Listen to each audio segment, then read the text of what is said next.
Hello everyone, this is Jonathan Little. I'm here today with the 97th episode of Weekly Poker Hand, and today this hand is, again, from a $1,500 buy-in World Series of Poker event I played last year. The blinds are 1,000, 2,000, and with a 57,000 chip stack, I make it 4,500 from third position, and then a tight aggressive kid in the low jack seat decides to call. He has a lot of chips. And a lady who I do not know also calls in the big blind. So three ways to the flop. Pot's going to be about 14,000. Flop comes 10, 9, 6, 2 spades, giving me a set. I decide to bet 6,000 into the 14,000 pot. This leaves me with 52,000 chips. And notice that if I make any reasonable bet on the turn, assuming I get called, pot will be 22,000 going to the turn. So I can bet something like 15,000 or 14,000 on the turn, and that will easily allow me to get my stack in by the river. So always make a point to think ahead about how you plan to build the pot. Because whenever you have the nuts, or anytime really, you want to make it such that you can realistically get your stack in by the river if you feel like it. Usually you're not going to want to, but you would at least like to have that option. So anyway, I bet 6,000. Seems like a pretty standard bet. And only the tight aggressive kid calls. So pot's now 29,000 going to the turn. And the turn is a 3 of diamonds, which is a complete blank.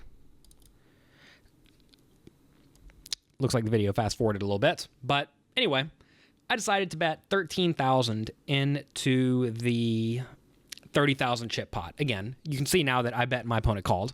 Pot is 55,000 and I have a nice 33,000 stack left that I can easily shove the river if I feel like it. When my opponent calls the turn, I generally assume he has a very strong hand that he likes a pretty good amount, probably something like an overpair, a marginal overpair like queens or jacks, maybe a hand like ace 10, maybe jack 10, and then a lot of draws. But really, he shouldn't have too many draws, mainly the big ace X of spades, maybe king queen of spades, king jack of spades, and then queen jack of spades. He could also have 8-7. I think calling in his spot with 8-7 would be a pretty sweet play because it would rope me in with pretty much all of my hands. So I don't necessarily think that I'm beat at the moment, but I have to be aware that I could be beat. However, given my hand is effectively the stone top of my range, I am not trying to fold in this spot. River is a 5 of spades, completing the obvious flush. Now at this point, I have to ask myself, will my opponent call if I go all in with an overpair, like if he has an overpair or a top pair? And I would venture to say that he's probably not going to call. If he has a draw, he's going to, that got there, of course, he's going to call every time. And if he has a busted draw, he's never going to call. So I want to ask myself, is there a way that I can get money into this pot when my opponent has marginal one pairs and busted draws? And I think the only way we can go about having that happen is to check.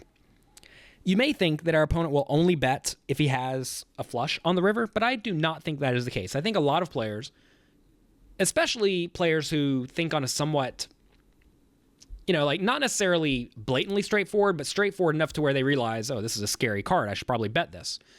Against players like that, you really want to do everything you can to give them the opportunity to bluff. And given that this card should be very bad for me and reasonably good for my opponent, I think we want to check and let our opponent perhaps take a stab at it. So I do check, and my opponent does indeed go all in.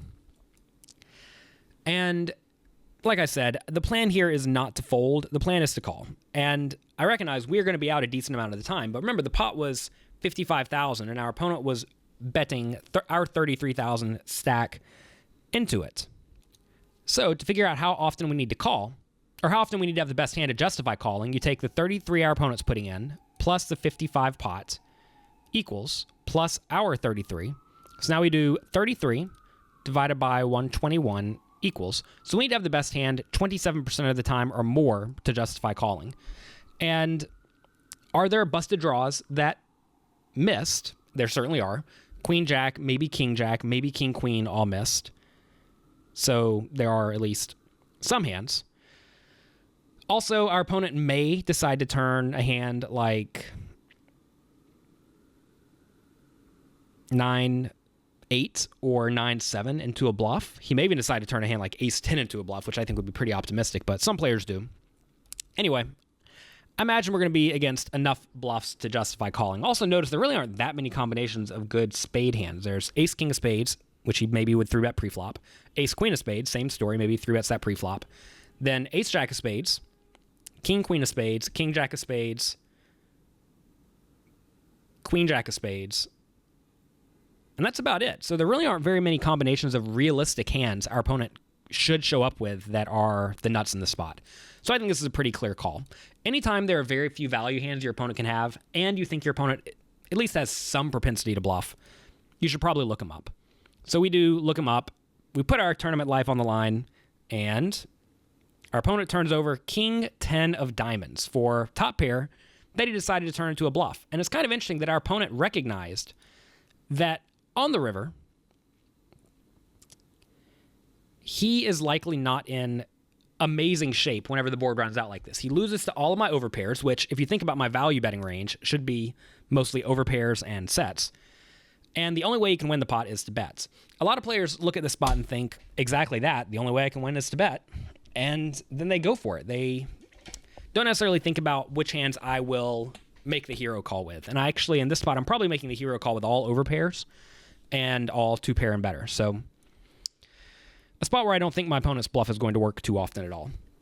If you like Weekly Poker Hand, I definitely suggest you check out my new interactive poker coaching program, which you can find at pokercoaching.com, and that there will be a lot of interactive quizzes and also homework questions for you to answer that I will review in monthly webinars. So check that out. Again, if you like this podcast, which hopefully you do, you are here on episode 97, I think you'll enjoy it. So be sure to check it out at pokercoaching.com. Thank you very much for being here today, and I'll talk to you next week.